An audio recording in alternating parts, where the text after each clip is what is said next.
Greetings. Blessed night, Alafia, kings and queens.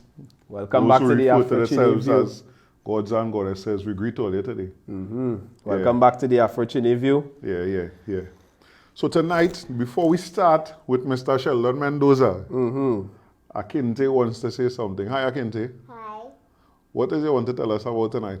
Kente. What is Omo by Akinte? Clothing for children that don't even experience. Clothing for children from the Nubian Experience. Yes, And who runs Omo by Akinte? I am running Mobile Kente. Okay, so we can look forward to seeing more stuff like what you're wearing here. Yes, All right, okay. So it's good to have you. I'll see you in a little while, right? alright. Okay. Bye-bye. Bye. So, Mr. Mendoza, Virgin. right? Well, I didn't ask permission, but just doing this, boy. Condolences to my brother here, you know, on the passing of his father. Yeah. Yes, No sir. strength to the family, you and your family. Thanks. Yeah, man. Right. Condolences. Thanks. I'm really excited tonight. Let me tell you why I'm excited tonight. I envision tonight as we just chilling Right. with my big brother, Mr. Mendoza. Sheldon Mendoza was one of the first people that I meet on social media and make me realize, oh, I'm not crazy. I'm not alone. I never thought I was crazy. I'm just not alone. You understand? Because I write in all kind of thing and people telling me all kind of thing, like, you know. And then I can't remember what was the connection that we become friends on Facebook, but Jared, like, hey, look, this man saying some of the same things I said, but he's just going into much more detail now. yeah. You know, so we have you here tonight. Yes. You know, tell me a little bit about Sheldon Mendoza now. Well, Sheldon Mendoza, Okay. you started or shall I say saying that I have been somebody out there on social media actually fighting the fight, you know, going against the grain, bringing the things to the people that they probably never heard of, Right. and letting them know that there's a world beyond this world, Right. right? My journey, however, in the public eyes is really in the media. Right. Right, so I work from radio to television to music video production, you know, to recording studio, right, and even as a recording artist myself. Right. So I spend most of my time in the entertainment industry. Right. But how you end up there though? Because as somebody following you on Facebook for a little while, one of the things that really stand out to me is that you always say you don't have formal training, like, you know, you went into an institution and learn. Right. Yeah. Well, my passion for music started when I was 8 years old in primary school. I remember back then I was writing calypsos, and I was actually writing calypsos for some of my classmates. Right. And we would enter competitions in school, and you know, it would be my compositions competing against each other. You know? So I realized back then that I had this gift for writing. Right. Right? I was a singer, but I wasn't much of a singer. I was more of a writer. You know, but I loved performance, so I wanted to sing just because I loved the stage. Right. But I was lyrical, you know, a wordsmith. So as I grew up, I wanted to pursue this, but of course, you know, back in them days, your parents ain't trying to hear about you want to sing and all them things. You know, you got to learn your education and go Yeah. to school and get your good grades to get a good job, Right. right? Of course, when I first made it national, there was a show called Nescafe Party Time back in the days. Yes. Right? And that's when my mother knew that I was serious about singing, because she saw me on TV. She didn't even know how I got there. You know? Right. She doesn't know your She TV. just saw I was on TV, right? Right. Because I saw the show, and every weekend I would look at the show and it's like, I got to be there one day. And I had this girlfriend, Stacy Sobers. She's a former national calypso queen right now. And we went on to Party Time audition, and we were selected. And we made it to the finals, and we became a household name. We had a group called Black by Nature. So Right. from since then, I was Black conscious. Right. You know? So Black by Nature made it to the finals. Stacey Sobers and I, we had a song called Sweet O Man. And coming out of Party Time, well, then radio stations wanted us to do jingles for them, We were performing in a lot of schools. We were performing on a lot of national shows. When McDonald's first came to the country, they hired us to open for the launch and all of that. So we were doing pretty good. Right. You know, and as time went by, you know, now you're grown and you got to find a job, right? because the music was fun and games. Right. Right. And so naturally, you know, my mother is telling me, like, you gotta go get a job, you know what I mean? So the first place she took me was to a gas station, and the guy told me at the gas station that I cut my hair, because those days I had long hair already. It wasn't dreads, but it used to be plaits. Right. I'm like, I'm not cutting my hair to work in a gas station. Right? So then she took me to the supermarket and they said the same thing. Right. You know, they had something against, you know, you're hair. coming from the ghetto and you have long hair, you feel like they're looking like a rebel, you know? Right. So I was totally against it already, you know, and then the next step was take me to the party group, the political party group, for to get 10 days on the road. Yeah. So I have to go and do a 10 days now because you're not cut your hair for that. So now Right. I'm working on the road and I say to myself, I have all this talent and my mother them telling me to work on the road. Cutting grass. Not even cutting, but we was doing building pavement. Yeah, box drain. Box drain, right. You know, and I'm like, you know what? I am never doing this again in my life. Right. Right? I said I'm going to pursue my music career, and I decided to do that. Now, I was a high school dropout.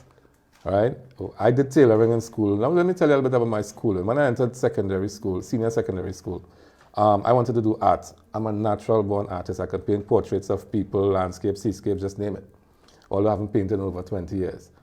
But I was natural from small. And I wanted to do art in school. And when I went to the school, the art class was full.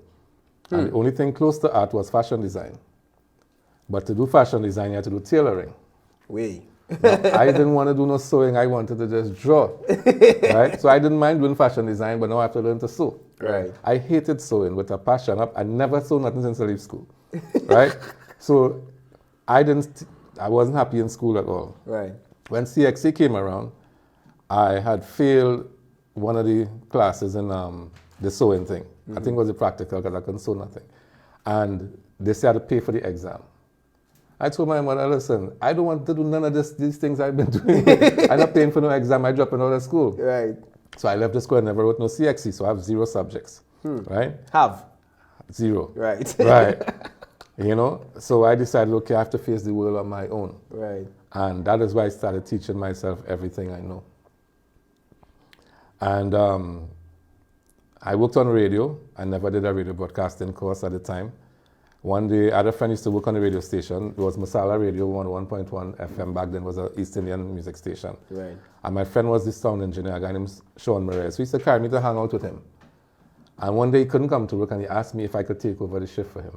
Now, I never did it before, but I saw him do everything because watch and learn. So he trusted that I could do it. Do it, yeah. And I had to engineer for a psychologist. She had a talk show program. Her name was Corinne Ramcharter. So I just operated the mixing board, playing the ads and, you know, those things. And when she left, I was all alone in the station. Now, I was supposed to put it on automation, right? But something itching me to turn on that mic. No, I'm not even supposed to be in the station. Nobody knows I'm there because I'm working for him on the low. Right. Right? Because I'm not employed with the station. Right. And I just turned on the mic and I started a program called the Stamina Session. And she left around 10 o'clock at night and I went till about 4 in the morning. Quad. With the Stamina Session. I had UE students calling in, who were staying up and studying. And I said, you got a stamina to stay up with me. And I created this program on the spot. Yeah. Now, the manager of the station was listening from home. And there's a red phone in the station with a red light that blinks. And anytime that phone rings, you're in trouble, right? The bat phone. When I see that phone ring, I start a cold sweat. But I had answered. When I answer, he's like, who's this on air? I'm like, Sheldon. He said, who's Sheldon? I said, Sean Friend. Because I really didn't even know who I am. He said, I need to see you in my office in the morning. Virgin, I went to that man's office the next morning. And he wanted to offer me every shift on that station. Right? He wanted me to work for the station. He made me in charge of the guy I was filling in for. Something like Les Bronx. Yeah, boy. No, again, part of my reasoning and asking it to be here now. is to inspire young people, because that's part of our mission too now. Yeah. I personally find that we have enough inspirational stories out there.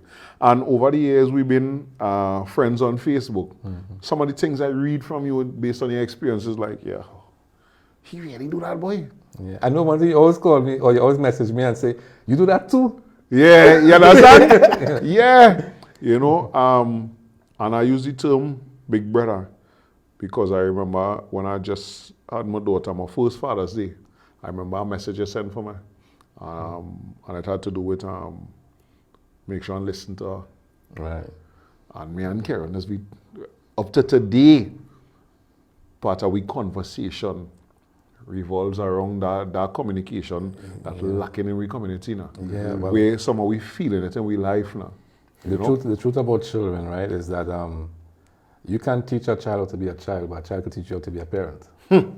Wow. You Say that understand? again. Say that again. Yeah, you can't teach a child how to be a child, but a child could teach you how to be a parent. You know, your children don't come to you, they come through you. And you got to understand and respect that, because as a human being you're brought into this world. You invited somebody to this planet on your expense. Yeah. This is not your child as though you feel it's something you need to control Ownership, yeah. and own and rule. A human being use you and your female companion as a vessel To enter the to realm. enter this realm. And they're here on their journey. They're not on your journey. Of course, as parents, we always want them to be like us, and Yeah. we wish they could do what we're doing. And no, Yeah. they're here on their journey, because guess what? You as an adult, don't you know you're on your own journey, True. right? But we always seem to we become our parents. And one of the things I fight against, because of the challenges I knew I had to go through to be me, Yeah. I let my kids be themselves. I don't dictate what they do. Because any vessel you're going in, right? If you sit down in a car, you might think that you just came out of that car and left everything in there, but you pick up lint, you pick up all kind of dirt. You understand? Yeah. And it's here with you right now. Yeah. So them coming through you, they're going to pick up things from you too, Right. right? So you will see traits because they come through a vessel that has memory. You know, so they're going to pick up genetic memory, but they're still their own individual. It's a spirit being that just came through you to become a human being, Right. right? So understanding that is why would I bring that message to you. That, you know, you're having your child, guess what? That child come with knowledge that you don't know. Yeah, for sure. I've seen that, for You sure. understand? True. Yeah. They're coming with knowledge from another world. Yeah. What has happened is we don't take time to learn their language, we start teaching them ours. Because we think they can't talk. Yeah. But we accept animals talking, you know? Yeah. Right? But we think we need to teach a child our language, and that's why we are so conditioned, because in every country, any geographical location, that parent is teaching that child that society. Yeah. And then that child goes away thinking this is the only truth. If you're born in Saudi Arabia, you're going to learn Islam. If you're born in India, you might learn Hinduism, and so on. But that doesn't make any of those things true. That's just the place that you were brought into this world, and that's the practices there. But now you grew up and want to defend that with all your life, like if that's the truth, the whole truth, and nothing but the truth, and it's not like that, right? So continuing my journey with the radio station, you know, I was offered a lot of shows. I declined most of them because out of fear too, because I was like, yeah, I was brave enough to turn on the mic and start my own show, but I'm not sure I want to handle all of this. You know what I mean? You know, they want me to read the news and all these things. Because the guy was really impressed. Right. And so I settled to keep my own show that I created, the Stamina Session. And there was a show called the Masala Madhouse that my same partner, Sean Merez, used to run. So we decided to keep those two shows. And we became the most famous people on that station. Right? I did a broadcasting course after I left radio. What about this? And of course, I became the top in my class, so I was awarded for that. For, you know, in my broadcasting class, I was because I had the experience already. Right. You know. Well, before you go any further, let me take a little break Yeah. and come back. We have much more. Plenty more. Yeah. Oh, this clothing line is all about opening the black man's mind. All about reminding us as how beautiful we are for the near or far, yeah. Oh, the clothing line features t-shirts, checks, polos and shirts. Oh, dashiki, lady v-neck, lady tank top and baby tees, yeah. dresses and cotton bags and hats and many more. And the Nubian experience. On Saturday, May 7th, get ready for Mother's Day show with a difference. Ibar 2, The Transformation, Naparima Bowl Amphitheater. Showtime 6 p.m. Performances by Empress Ajay. We were made to serve God. Terry Lyons. I said they walking. Granny say, girl, you have to guide your life. Freetown Collective.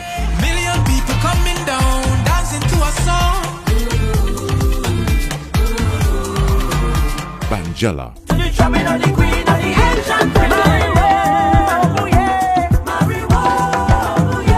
Wassa Foley Performing Company, Lois Lewis, Shiva Manik Anjar. Special feature by Soul Oasis Cultural Ambassadors. A Mother's Day show with a difference. Come, let's celebrate the feminine divine energies. Ibar 2, The Transformation. For tickets, contact 482-3111, 343-2526, 678-2843, and Naparima Box Office on the day of the event.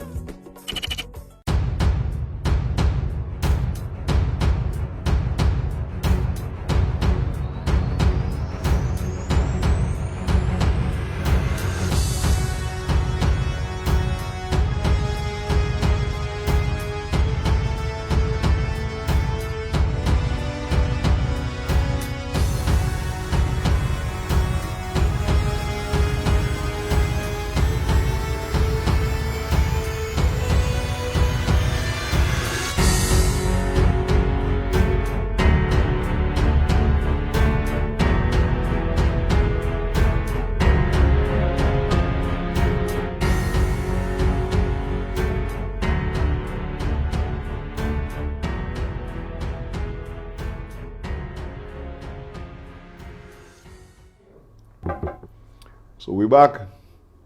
You know, Mr. Mendoza, you was just telling me about top of your class and what make you want to do that course too? Well, one of the things with me is that as much as I was teaching myself a lot of stuff, I always wanted to know more. Right. Right? Because one of the problems I had with conversation with people who in the industry, when I got in the industry, is I didn't know the jargon. Right. Because they say things that they expect you to know. Yeah. You know what I mean? Normal thing. Because when people see the level I was at, they thought You went through the regular I went through the regular. You know everything, yeah. For instance, let me just jump a little forward. When I was working with Tempo Networks, I was called into a meeting with some film producers. And in the room, they were about talking people who wasn't qualified on paper. But because I was representing an international company and they flew me in, Yeah. they thought I was like the most qualified person in the room. Kill them Right?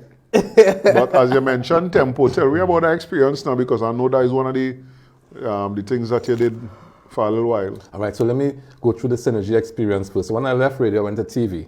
It was the same experience. I'll speed it up, right? I went into Synergy TV looking for a job as an editor. Now, I've never edited anything with a computer before, but I wanted the job. I had a partner who I used to do music videos with, and he used to do the editing. I used to just direct. And they were looking for an editor. So I was like, I used to stand over his shoulders and watch. But I never did it myself, right? But I had the work that we did together, so I went to that as a demo. So they called me in and say they like my work and they want me to come in and work. The day when I went to start my first day, they said, just tell us what software you use and we'll get it for you. I said, no, just show me the one you use. Because I didn't know use nothing. Right? So I fake it to make it. Yeah, I yeah. took a copybook. Back then, everything is copybook. Copybook, yeah. And I watched everything the other editors were doing. File, open, capture, Yeah. import. Yeah. And I teach myself until I became the #1 editor in Synergy TV. They started me off doing little ads first, little commercials, 30-second commercials. And then I was doing all the shows in there except for 2. Every day I was doing the countdown, I was doing, just name it, right? It's crazy, boy. Yeah. Every time I threatened to leave the job, they raised my pay. You know? And when I started working there the first time, I was actually doing a sound engineering course. So I used to only go to work on the evenings after class. And when I started working, they was paying me like $500 a month. right? And by the time I was ready to leave, it was like 5,000 a month. And then Tempo came on stream. And when I heard about this thing, we was calling it MTV Caribbean because we just heard a rumor MTV was bringing out a Caribbean station. Yeah. We didn't know the name of it. I looked at Peter C. and them on Synergy and I said, I'm resigning. I go down and find Tempo. Right? Now, nobody knows where Tempo even located. Right. So I went to New York and I resigned my job, went to New York and I went through the phone book. Couldn't find nothing with them. So I started Google stuff. Those days Google was very limited, but they had a launch in Miami and I found an article saying producer Leslie Pinkney of Tempo Networks. And I looked up her name in the phone book. And I found her name. And I called her house and I told her my Sheldon. That's not. Determination. I want boy. the younger people who listening to understand. This is not like how we pick up we phone now and Google somebody. This is not simple like that. Eh? No, this no. is picking up a book fat so Looking for somebody in New York and City. flipping through, finding the names, and you might find 10 other exact name, names. yeah. And You you have gotta to call call all. each one until you get the right one. Eh? Yeah. And I'll tell you something, back then I had one mantra. Once they answer the phone, I need to know what to say. Right. Right? Luckily for me, she didn't answer the phone. I got a voice message. Right? I got a voicemail. And I said all I had to say on that voicemail, and she called me back the night. Way. And she invited me to come to Tempo. That time Tempo was run by MTV. So I had to go up in Paramount Plaza. On my way up the elevator, I'm passing MTV, VH1, BET, and up to Tempo. But before I even got there, when I reached outside the building, I didn't tell you this, but when I left Trinidad, my passport had 2 days on it. They told me I can still fly because my passport is valid, but I have to renew it in the States. Right. So as soon as I reached, I sent it to renew. But I didn't have no other ID other than that. Oh, good. So when I reached the Paramount Plaza MTV building, I couldn't get in because I had no ID. Wow. So those days wasn't cell phone, was phone booth. Yeah. So I got to go now by a phone booth and call Call her. and tell them I'm downstairs, but I have no coins on me. So I started asking people for money, right? Yeah. For quarters, and they just passing me straight. And I'm in a suit. And they pass me like I'm a bum. So something tell me it's going about this the wrong way. I started asking for change for $1. And that's how I get the quarters. Now, before I was looking like I was hustling quarters. Yeah. Right? Yeah. So when I got the quarters, I call and I say I'm downstairs, and she sent a girl down to meet me. And funny enough, the girl was a Trinidadian too. And when the girl came down the elevator and she brought me through the security, and I went into Leslie Pinkney's office. She was like, man, I just came from Africa and I had to renew my passport too, so I know what they're going through. And we just hit it off. One time. Right. One time. And when I showed her my work, she was blown away. She sent me back with forms to sign up all the artists in Trinidad that I do music videos for so that they could start to show my work on Tempo. Right. When the owner of Tempo heard about me, he flew to Trinidad to meet me. Right? Frederick Morton Jr. And he came to Trinidad and we sat and we talked and he said, listen, I want you to work with me. And I was like, yeah? He said, yeah. And he started flying me out to the Caribbean as like an intern, right? I used to get $50 a day, US, as a per diem, right? That's plenty of money, John. Still plenty for me, and I'm happy to be there, and Yeah. I'm working with MTV. Yeah. Viacom was the owner of Tempo at the time. Yeah. So while working there now, I was telling you all off air that it used to be like a 50-man crew. You know, there's a director, the assistant director, the assistant to the assistant, and there's so much people. And then when Frederick Morton decided to buy Tempo from under MTV and own it himself, he had to let go some of the staff. So he looked at me and he said, what are we going to do? I said, we're going to do it without them. And he said, you sure? I said, yeah. I said, all I need is one more cameraman and 2 hosts, and we're doing the same production that we was doing before. And he couldn't believe it because I'm a sound engineer, I'm a cameraman, I'm an editor, I'm a producer, and I'm a director. So single-handedly, I was going to run the station. So I started doing so much under Tempo that if you watch the credits on some of them shows, you'll just see Sheldon Mendoza, Sheldon Mendoza, You and Sheldon Mendoza. Uncle Errol later. I watched Errol setting up here today. And I was saying to myself, this is me right here. Yeah. Right? He set up all of this by himself this evening. After another show, he had to change it up, and I was looking at him and doing it all, everything, the audio, everything, and I'm looking at him and saying, the lighting. When I saw him do the lighting, I was like, wow. You know? So, yeah, and that's exactly what it took. When I started to go into Tempo in the US to work in their head office, the other staff there. One of the things with America, when you go to school, you learn whatever you went to school for only. Right. So if somebody's an editor, they don't know nothing about audio, right? They don't even know how to do color correction. They have somebody doing the color correction, right? They don't know nothing about camera. So when they met me, Doing all of that. Doing all of that. they were surrounding me every day. They want advice on this. They want to know how I could do this. Because I was like a jack of all trades, as they say. Right. But they were just specified in whatever they Whatever do. they're Right. doing, yeah. Right? And I started touring the Caribbean with Tempo, 28 islands, and every week I was in another country. They would just call me and say, go in the airport. You know?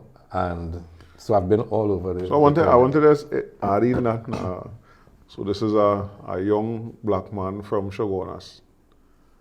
You know, No passes. especially no passes, but especially from a place where if you say it now, they're like, oh gosh, they, and they see kind of thing you come out and do. And I also know that there's do plenty work in your community. Of course, You yes. know, the one that I always remember is the Starship The Starship Enterprise. now. Yes. Tell me about that now.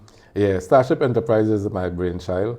I grew up on Enterprise Street. Now, Enterprise Street is a long street. It runs through two villages, Longdenville and Enterprise, right? So it's a connecting street. So I born and grew on Enterprise Street, but I grew on Londonville side. Funny enough, my grandmother lived on Enterprise side. And back in them days, you know, when you come home from school, your mother go and Tokyo to go by your grandmother. Right. So I was blessed to grow up in both villages, sides, yeah. right? So people know me representing both sides. So when I started the Starship Enterprise, what I wanted to do was help all the young artists in the community, and because I have a little recording studio, Right. right, and give them an opportunity to do positive music that would rebrand Enterprise, because in those days it was a lot of killing going on, and we were basically doing songs against the crime, Right. right? And I coined it the Starship Enterprise. Of course, we know the Starship Enterprise is from Star Trek. Star Trek, yeah. Right? But it made a lot of waves. We were interviewed on television and stuff, you know. And a lot of the artists are successful today. Yeah. Now, do you have any other ventures in and around your communities? Well, just before the COVID in 2020, I started a project called Festive Fridays, which was being held in Shogunas. It was another performance platform where I was giving young artists again an opportunity to perform live on stage, and it was broadcasted live on Synergy TV. Right now I have a recording studio, and I have a team of artists that I work with. I just completed my own albums because I just did 60 songs in 3 months. I'm releasing 4 albums this year. So one was already released, right? It's called Dream to Reality, and it's coined because of this my dream coming through. Right. From 8 years old to finally doing my first solo album, you know, and I'm releasing an album every 3 months. I have over 200 songs of my own recorded, you know, so because people are dying left, right, and center, I decided it's not worth anything being in the computer. Right. So nobody would say put out albums every 3 months. They might say put out one song every 3 months. Yeah. But I have too many songs. If I put out one song, it'll take me years. So I decided, you know what? The first album I released had 21 tracks. Right now it's on Spotify, it's on Amazon, it's on iTunes, it's on Apple Music. Yeah, I see that. And it's not on YouTube, unfortunately, because it's for sale. Right. So it's on 150 digital platforms, and it's doing well around the world. What's the artist? Sobriquet. Sheldon Mendoza. It's Sheldon Mendoza! And I don't know, you know. And of course, I mainly do reggae music, but I have a soca album also. It's called Rebranded, Soca Rebranded. And that will be released at the end of the year. Over the years, following you on social media and thing, we see that you have a lot of friends in the industry. How has that impacted the type of music you do and the way you push it? All right. Well, I've always been a forerunner and a trailblazer with music, right? Everything I do, even when I was on Party Time back in the days, we were one of the first reggae duo to come on Party Time and to make it with that kind of music, because Party Time was a more uptown type of thing back then, right? Right. So throughout the years, I've always been just paving my own way. I have a lot of people in the industry. It's a big network because I've been in it for so long. But to be honest, most of the people in the industry, I used to thought they hated me, but they fear me. Right. Because if you give somebody like me the opportunity to reign free with everything that I can do, there's no stopping me. True. So a lot of them smile in my face. They don't play my music at all. I stopped sending it to the radio stations or anything like that because when they see you, it's like, Sheldon Mendoza, boy, hey, boy, this is the man, bring me out. This is the man, this is it. But if I send you my song, you're not going to play it because they know I can produce my own music video. I can record my own song. I write my own songs, right? I build my own beats, right? I master my own music. I mix my own music. I do my own graphics. So you need nobody. I did 60 songs in 3 months. I didn't have to pay for none. Right. Right? So if they let me through the gate, there would be no space for them. You know, Bob Marley said, tired to see my face? Yeah. Right? So I know that is what it is, and I pity them because I'm somebody who opens my door to anybody. We have seen that. Yeah, I'm not one of the artists who's going to say, it's all for me. I just help artists who sings better than me. And I've never felt threatened by them. I'd be pushing them to do better. So I will use something that Karen teach me. You know, he's the one that bring it to me now. It don't take away, nothing from your flame and going nowhere. When you light another candle, and it's something that we discussed here already. Yeah. We had Fireball that time, and we discussed that, like, how we don't see these mega artists that we have in Trinidad and Tobago pushing and promoting younger artists. I could say that on Sheldon Mendoza page. I see artists, even if I never see them again, at least take a spot, right? How come we don't see this pushing of these young artists and them in Trinidad? Again, it's because of how our industry is designed, though, right? Before I explain that, let me say this. There's a program on YouTube with a guy from Jamaica, and his channel is called Teach Them. He interviews all the reggae greats from the beginning of time till now, who's still alive. And one of the consistent theme in Jamaica is they always bringing out another artist under them. Right. So if you interview artists, he'll tell you, boy, keep it on the first man carrying me in the studio. You don't hear them stories in Trinidad, right? Yeah. And the reason for that is this. Our market is 3 months. Right? And we all have to squeeze in that 3 months. Right. So everybody is trying to keep that 3 months for themselves. Yeah. They have not even attempted to expand the thing to a year-round festival that we could do our music year-round. So when a man gets a break, he wants it for himself. He ain't trying to help no other artist. True. They look at it as though KFC not going to help Royal Castle sell chicken. They're competing with you. Correct. Right? Correct. And if you have a hit, that means they're not getting the show. True. So because we have the small target market, we get greedy. You know, I never focused on that. And that is why I don't even have to send my music to them. When I go on Spotify, Spotify has a back office that's called Spotify for Artists, and it shows you every place your music played, the demographic of the age group who listening to it, the city that it played in, what time it was played. Right. So I see my music played in Japan, in Mexico, in Spain, in Colombia, in the Philippines, and I smile. Because one day one of them songs will hit out there, and they'll be sending for me to come and perform. Right? Yeah. So I'm not worried about Trinidad and Tobago not playing my music, not in 2022. Yeah. Not when the world is at your doorstep. You know? Let me take a short one again and come back, because that is something that it is lead to. Let take a break and come back. Take a break and come back. You know.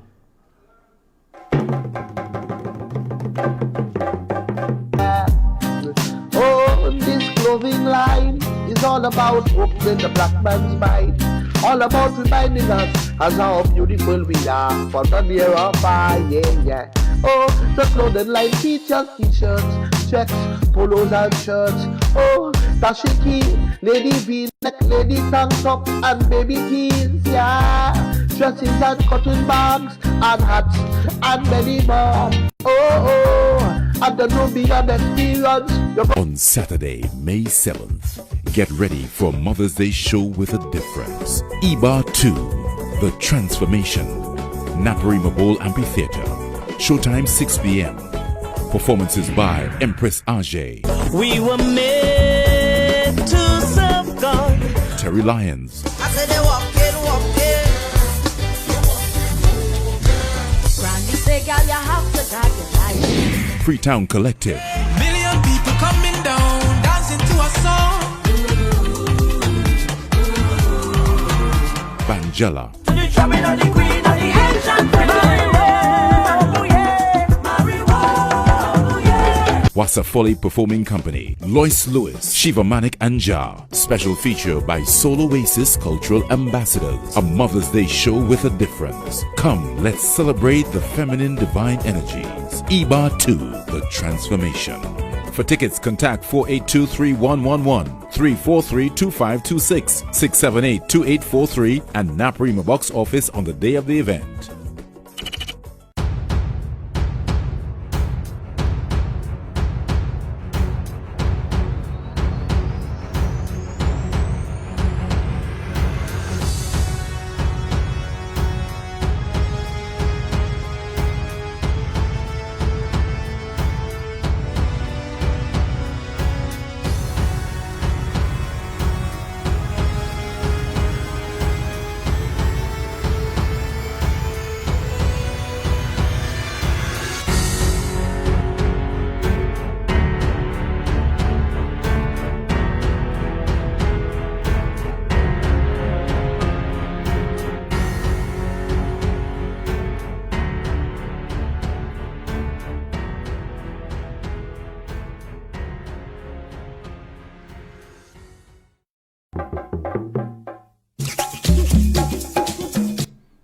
So we back all year. Yeah. This sideline, there's one of them days where we could be in the Gayelle for about 3 hours. 3 hours. Easy. easy. You know, yeah, anything you wanted to post, Mr. Mendoza? No, of course. I mean, his motivation, Banton. And I sitting down here dumbfounded, because we's be looking on YouTube for Elon Musk and Jeff Bezos and all these people, and we have it sitting down right in Trinidad here. You know, we have so many stories about people who drop out of high school in the US and whatever, and it's not that it's impossible. We just don't know in Trinidad. You know, I mean, we haven't met anybody in Trinidad who has done it, right? Because of course, you know, the old adage here is go to school, get education, get married, mortgage, dead, right? So the fact that, you know, I'm sitting here listening to you with all these, I don't call them escapades, because it's like, yo, King. But it speaks to determination. Yes. You know, and really holding on to what you love and your dream and your passion and not giving up on it. Yeah. You know? I mean, lucky for me, in my time, there was people like Errol Fabian and Gayelle. Right. Because when Gayelle came on stream, they were for the local artists. Right. And I had an open door here. People like Rhonda Skelly was welcoming me in, and Errol Fabian. And even though I was one of the forerunners of Synergy TV, right, one of the pioneers, they wasn't pushing my stuff like how Gayelle was pushing my stuff. You know? I mean, they probably was mad I left. You know what I mean? Because, I mean, I was very valuable in every place that I went to, of course. I was a workhorse. Right. You know, I produced hundreds of TV shows in my career on Synergy TV and hundreds of TV shows on Tempo. I've actually produced over 100 music videos in Trinidad and Tobago. And the only person second to me in production of music videos is a guy called Kevin Fires Morgan. And most of the videos he did, I did it with him. So as a team, we produced over 200 music videos. You know, I worked with everybody from the chutney artists to the reggae artists to the calypsonians. You know, so like you were saying earlier on with my network, I know everybody and everybody knows me. You know, and I know they have the little fear for me because sometimes people want to pigeonhole you. They don't want to see you grow because then they wouldn't have you available to them anymore. Correct. And that's what it is really, you know. Because if I'm doing music videos for you and you're an artist and then I want to sing, like one of my close friends, when I told him I wanted to start back singing, he stopped coming around because I used to be doing all his work. And he realized that, you know what? He come back out that dead. Exactly, you know. So that's how it went. That mentality seems to be real prevalent in Trinidad and Tobago. It is prevalent mostly in Trinidad because I could tell you my experiences abroad as an artist. Yeah. The first show I performed in New York, Jamaicans were running after I came off stage asking me if I'm from Yard. Right? Yeah. And they never had any problem with me saying, no, I'm Trini, singing reggae music. Right. But in Trinidad, you sound like a Jamaican. You know a Jamaican. But Jamaicans was embracing me though. Correct. But you here fighting me for sounding like a Jamaican, right? And I'm just trying to be as authentic as I am because I'm doing those people music. If I was singing Spanish, I'd try to put on a Spanish accent too. Yeah, correct. You know? There's nothing wrong with me doing that if I'm emulating that. Yeah. And it's obvious I'm emulating it. Yeah. Funny enough, though, most people don't know the history of reggae music, that it's a Trinidadian who was one of the pioneers in taking reggae music to where it is today, from changing it from ska to rocksteady, which was Lynn Tate, right? Yeah. And I was looking at an interview by the same guy I teach them, and I told you about, who interviews the Jamaicans. And one of the artists he was interviewing was telling him that. He said, most people don't know this, but it's Lynn Tate. He said he's actually the #1 bass guitar player in Jamaica, and he was saying his idol was Lynn Tate, who's a Trinidadian. You know? So we need to understand it's one Caribbean. Yeah. Right? Nobody better than nobody, boy. Yeah. No. You know, Dr. John Henry Clark always tell me the only difference between Jamaican and Trinidadian and Bajan is when they both drop away. You know, and none of we didn't have a choice in that. Sure. While we was on that boat, Karen couldn't have ball. I ain't taking it here, no? He's with them. As you say that, right? Funny enough, when I started traveling throughout the islands, we would travel with Liat, right? Mm-hmm. And Liat is a small airline, right, with some little planes.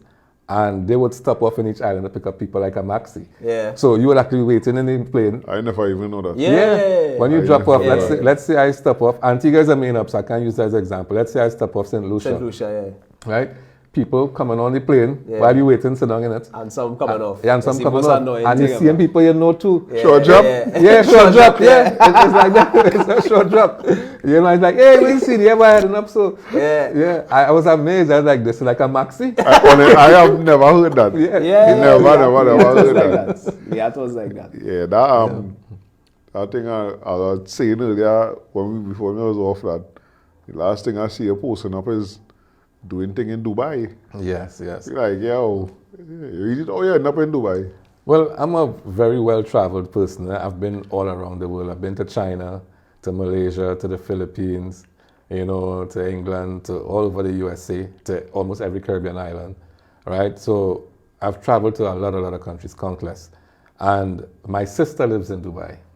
My sister actually works with Emirates Airline. Right.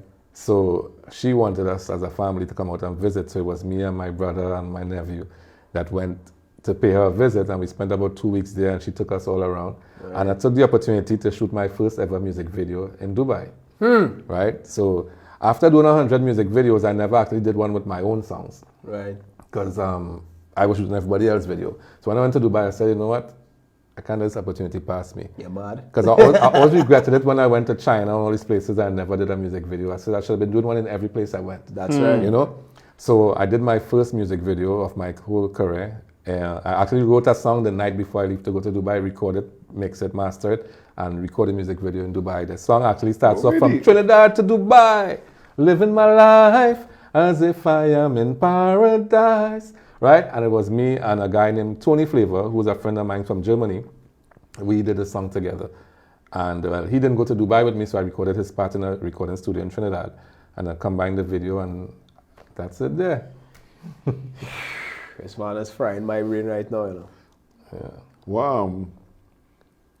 So you with all them experiences, the music, the videos, the working, the traveling, you tell a young person that come to you now, you know, they know you do music, they come to you, you know, Mr. Mendoza, and now done right CXC, are really interested in the music. Where you tell them? Well, the truth is, this is a long, hard road. I just made it look easy, right? Because I had one thing, and it's the one thing that everybody needs, and this is what I would tell them. If you don't have the passion, best you stay in school, right? Because passion is the key. Yeah. There's a secret behind passion that most people don't understand, right? But the entire universe was created on passion. Passion is, if we didn't have it, we wouldn't even have sex. And everything recreates or procreates through sex. True. So you need that passion. You need to have that amount of passion, the same sexual energy that you have, you must be able to channel that into whatever you're doing. Right? So you have to be passionate about it. And I was always passionate. So that's why I was able to take up a mic in a radio station without any permission and start a whole show, give it a name and everything right on the spot. And instead of being scolded, being awarded. Awarded, yeah. You know? So, and there's my music video. Right? Wow. You know, there's my music video right now with me in Dubai. Wait, watch him that. Yeah, so to get to this level, let me tell you something, right? There's the thing that we call the law of attraction, right? Right. Yes. Everything that I achieved is because I wanted it that bad. Right. I didn't have no way of getting it other than my own passion for it. Yeah. You know, I attracted it to myself. I never spent a dime to travel. I went all over this world because it would come to me. True. An opportunity would come to me and I would just say yes. You know? Yeah. There's always an avenue. And it's because I attracted to myself, because this is what I think about the most. You know? This is what I think about the most. And that's what you got to understand. Is what you think about, you bring about. So your dominant thought is what's going to manifest. That's why they say guard your thoughts. Guard your thoughts. Right? Because it's whatever you're thinking about the most, whatever you put your most passion on. If people study tantric yoga, right, what we call tantra, which is sex magic, it is sex they use to manifest anything, because what people don't know, the secret to sex is that anytime two people are having sex, the universe prepares for a new creation. Right. So it makes space for a new birth. Right. Right? So you could take that same energy and instead of bringing a baby, you could manifest anything else you wanted. So when you see these rich people doing the orgies and all these things, you think it's about sex. No, it's about magic. It's understanding secrets to creation. Yes. Right? And it's deeper level things like what Andre would know I would talk about. Right? You know, and people would say we're crazy, right? Right. Of course. But like I said earlier on when we first started, there's a world beyond this world. And I call it the nation of the Magi. Right? In the Bible, they tell you there were Magi, which is they call wise men or magicians. So I say the nation of the Magi because that's where magic lives. Right? And we call it the I Magi nation or the imagination. So everything that exists in this world today first started as an imagination, as a thought. Yeah. Ideas are the only thing that really exists. They use you as a vessel to come into this world, just as your child used you as a vessel to come into this world. Because somebody thought about sitting on this hard rock wasn't working and they wanted a chair. Yeah. But the chair was a thought first, right? I could paint a picture in your mind right now and make you create something that don't exist. And then you could manifest it, right? Just by describing something to you, because your mind only creates images.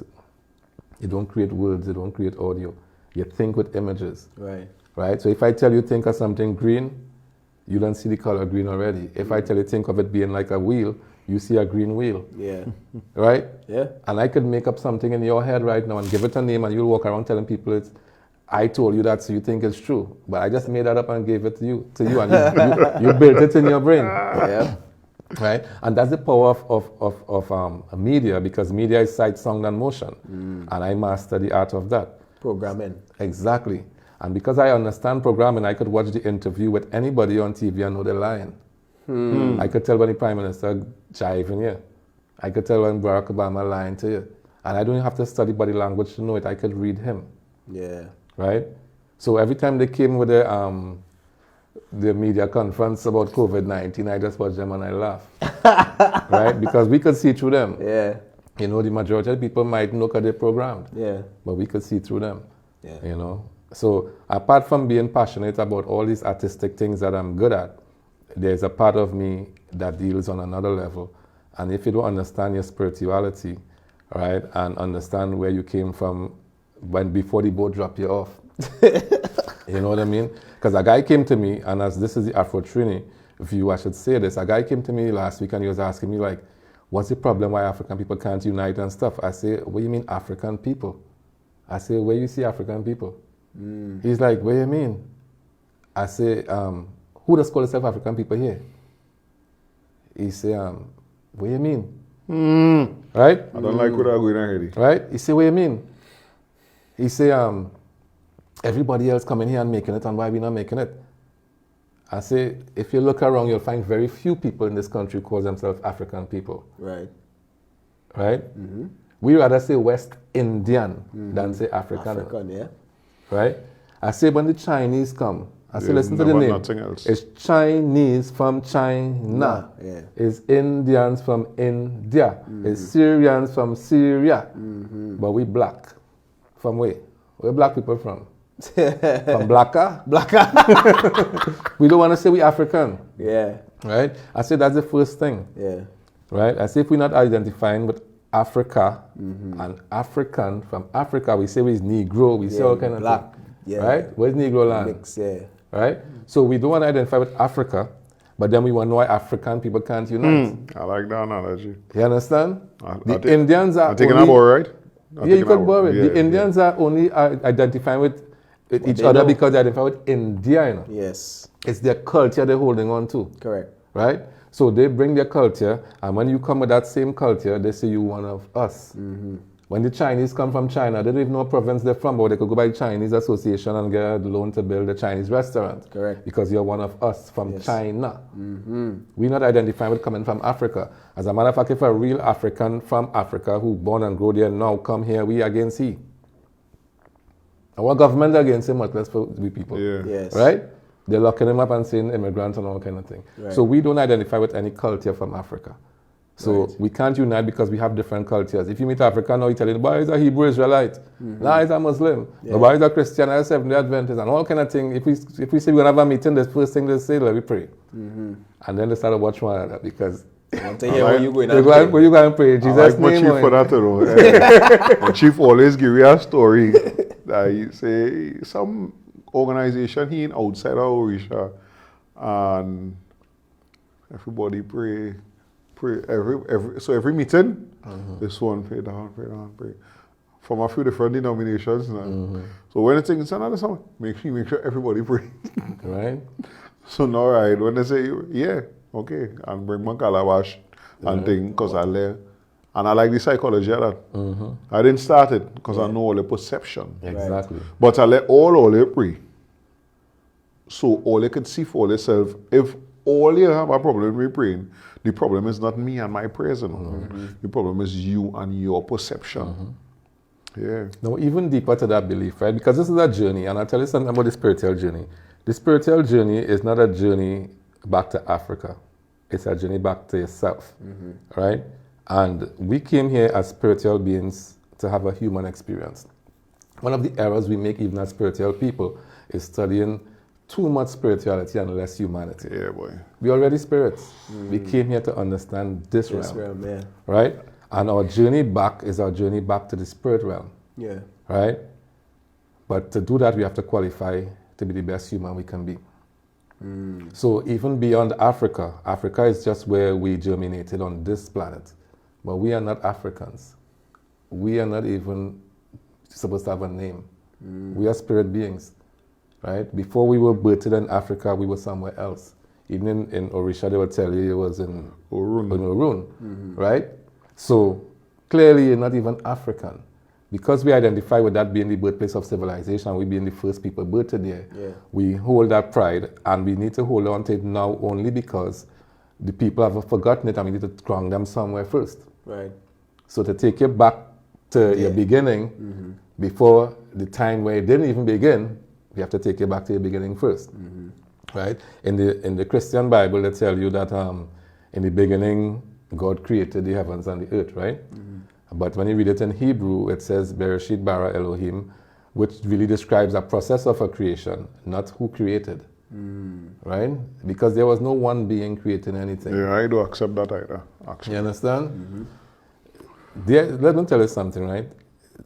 You, him, and I are the same being. When you look at a mirror, could you tell that is not a real person in the mirror? No. You see yourself, it moves with you at the same time. If you Right. blink your eye, it blinks its eye. But it's not a real person, is it? No.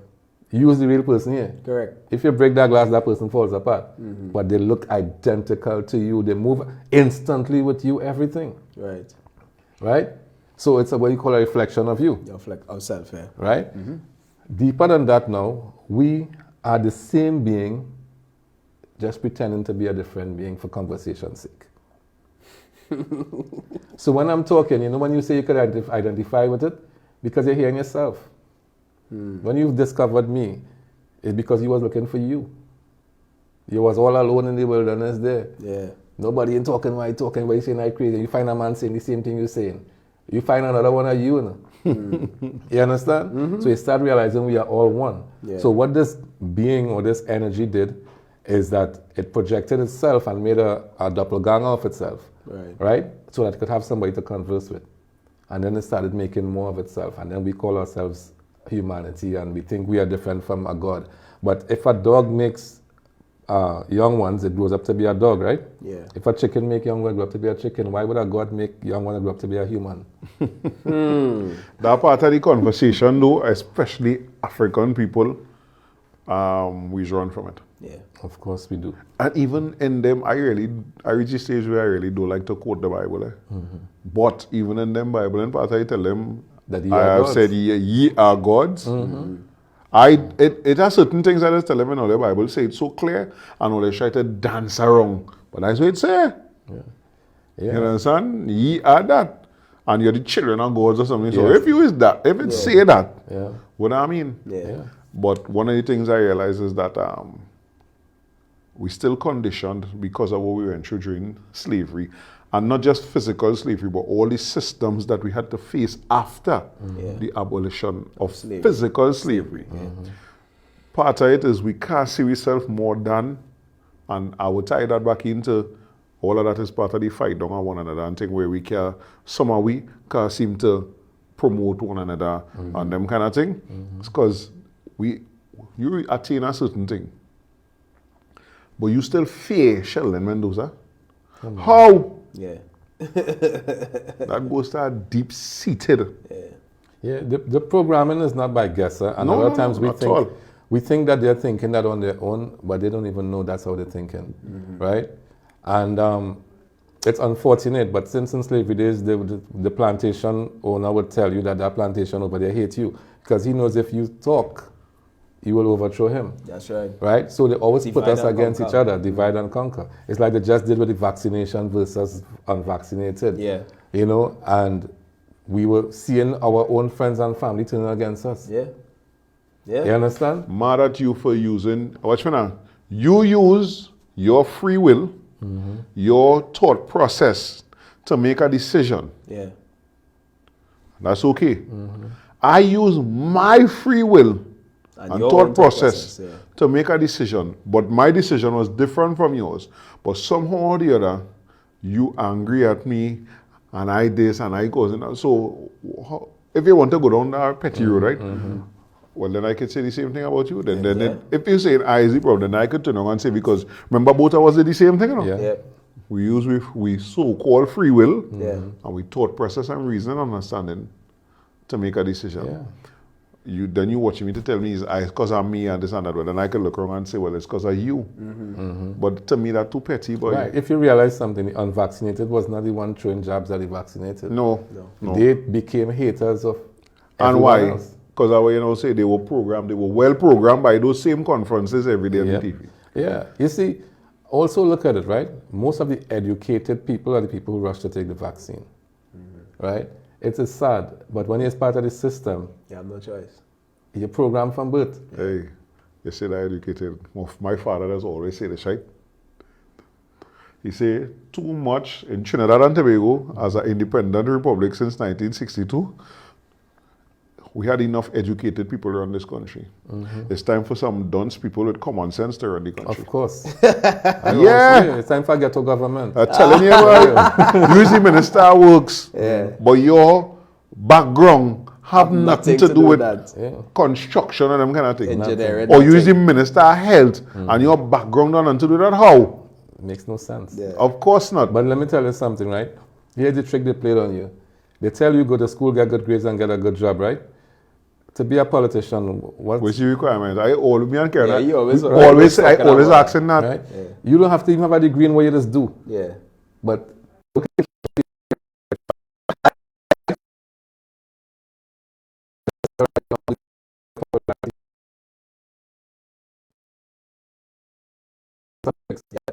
that they put me in, Yep. unless That they you're put me, controlling the unless they public put me in the purse. Ministry of Culture, I don't belong in no other ministry. So if you put me in any other ministry, what are you really doing to the people? Yeah. What our custom doing? You understand? And there's I always ask that, like, because I always call we brother from Congo, Patrice Lumumba. He led there, but what he used to do before he turned a politician, he was a postman. Yeah. So they just try to convince you that you need him, but when you look at the people in there, so Mr. Sheldon Mendoza, as I say, we could sit down in the Gayelle for another 2 hours. Easy. Right? just leave the youths with some part in advice now. Yeah, I want to leave some advice for the adults first, right? For us to change this paradigm, what we need to do is start teaching the youths something that we know.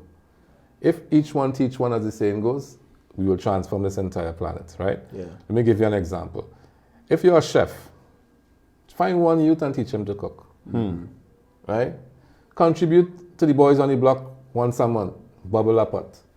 And just go as a chef in the community and say, fellas, look at bubble a pot, everybody enjoy, right? If you're a worker man, choose a little pension and go and cut a grass every month. Give back from what the youths do. What you do, yeah. Teach a youth man. One, you have to teach no school, you have to open a school. Teach one person to do what you do. Yeah. Right? And let the skill set start multiplying and let the love start sharing. Sharing, yeah. Right? When the adults start doing that, the children are going to pick it up too. Yes. Well said. And they're going to move on with that same love. Mentality, yeah. Remember, long time in the community, when they're building a house, everybody come into mix concrete. Yeah, I see that. I see that. They go drink a bottle or something and they go bubble a pot or something. Yeah. And the whole house community build the house, right? Yeah. We need to get back to that kind of love. I just open my door. I have an open door policy. Let me tell you something. My door literally stays open, right? It does not close unless I'm not home. So people just pull up in front by me. That's it. I had a radio station interview today with Mayara Radio.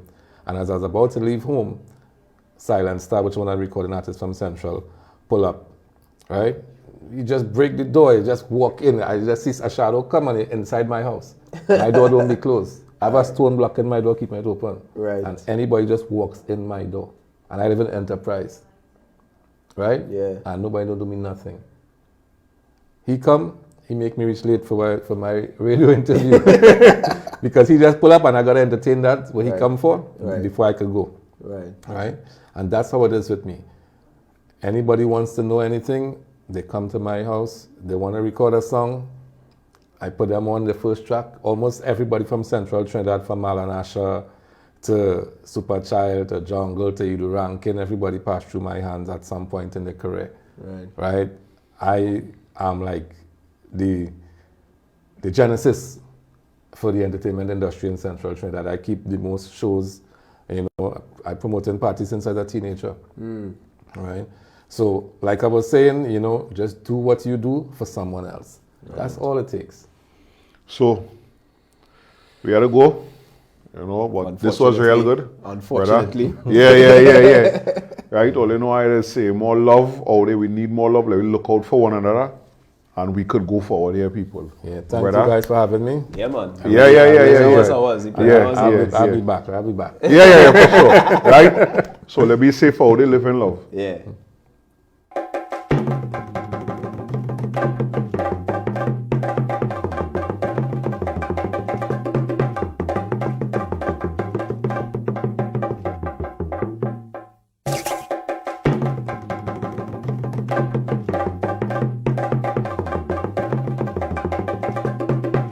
Album 21 tracks, man.